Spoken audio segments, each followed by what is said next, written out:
There is so much going on this week. We have a new moon in Aries, also a solar eclipse. We're in eclipse season.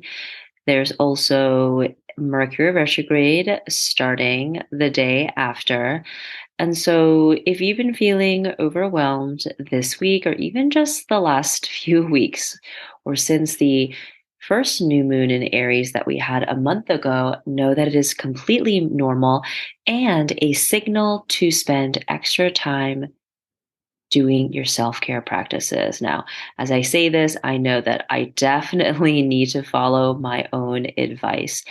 And on this episode, I wanted to share some ways that you can self care during eclipse season.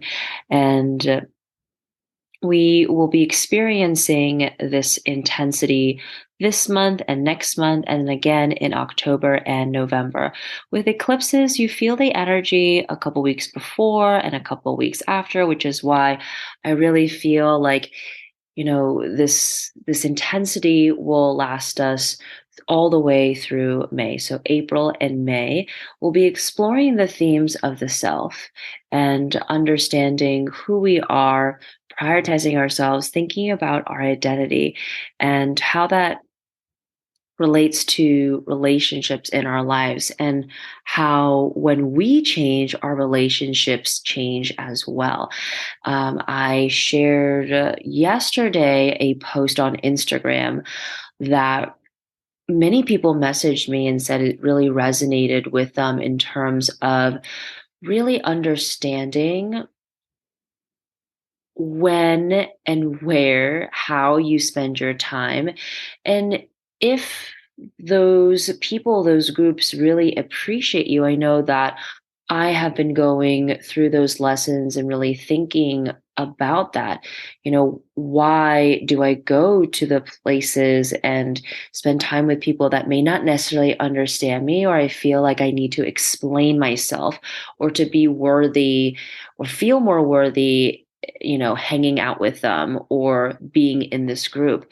And I just realized that it's really about mindset and thinking that things have to be hard, and always kind of feeling, putting yourself into situations that allow you to feel awkward or just not fully yourself. And that in itself really is just another manifestation of acting small and not taking up more space and expressing your fullest authenticity and truth. So I invite you to also reflect on that. In what ways are you not expressing your fullest self, your most authentic self? And how does that affect your identity? How does that affect your relationships? And really, all of this is such an important part of molding your mindset and your perception of reality. When we spend more time with people and places and situations where we don't feel appreciated, where we feel very stressed out or anxious, that really just programs our conscious, subconscious minds to believe that that is a way of living. But in fact, you can be in situations with people that fully see you in all the ways, and that you are already worthy of being seen and being accepted. And as I reflect on this, I'm like, oh yeah, I already was thinking this stuff a month ago with the first new moon in Aries. And, it's very special that during Aries season, we have two new moons in Aries. And with this one coming up with the solar eclipse, it really is a combination of new beginnings, but also releasing some notions, some patterns, some thoughts, in your head that no longer serve you, about who you are as a person, how you act, how you take charge, how you lead, and really kind of exploring how are you being the main character of your life or being in a supporting role.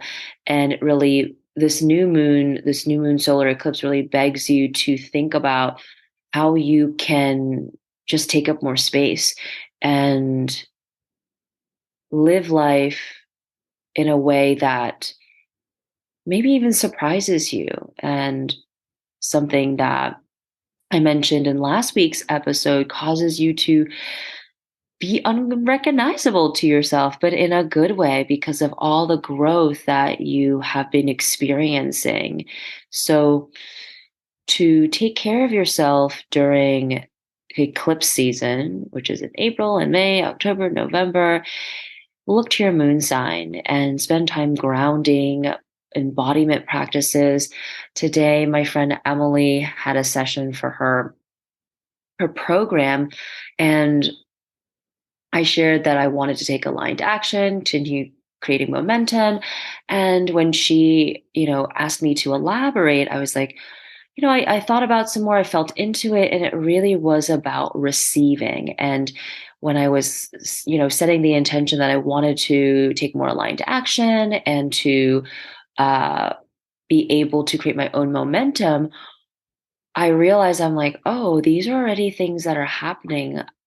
It's just really about my mindset and my perception. I have to receive the fact that this is already happening, and the things that I hope for, that I wish for, I've already done all the things to put them in motion. I have to trust that. I have to trust myself.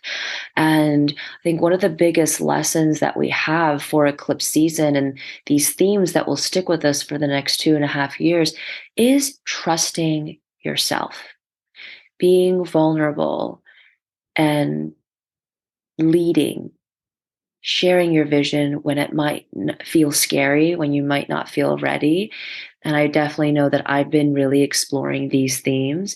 And so it requires us to be more in our bodies, to connect with ourselves, our intuition.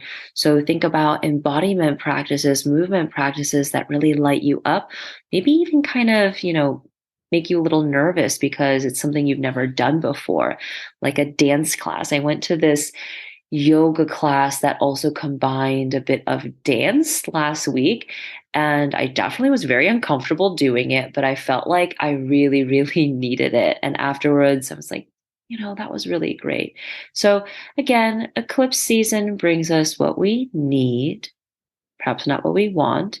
The intensity is really to drive us forward, to kind of really experience that like pressure that turns rocks into diamonds, matter into diamonds. I hope I said that correctly. That was the correct process. I'm really, really tired. I have been traveling, and flights being delayed, jet lag, even though I only went to the East Coast, working a lot.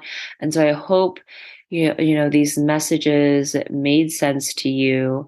I hope that you receive them in a way that really lifts you up, boosts your energy, and knows and allows you to understand that you're not alone, and that these lessons that you are learning now are the lessons that we'll be learning for the next few years. So release expectations, release any resistance, allow yourself to receive these lessons, to kind of swim in them, as messy as they may be, and enjoy the process. Okay, well, I hope to connect with you soon, whether it's through Instagram, a workshop. I have these monthly intention setting workshops that have been really wonderful as they combine, an energy reset, energy release, mood boosts, as well as an astrology forecast to help you set your intentions and pretty much cover all the things that I mentioned in this episode about taking aligned action and being very intentional with how you live and how you move through the world. And I would love to see you, as well as at my next sound bath, which is going to focus on Taurus energy, Taurus characteristics, as that is the next sign, the next season coming up. Oh, and one last note, Mercury retrograde in Taurus coming up on Thursday. Mind your technology, mind your time, transportation, communication. All right. More on that next week.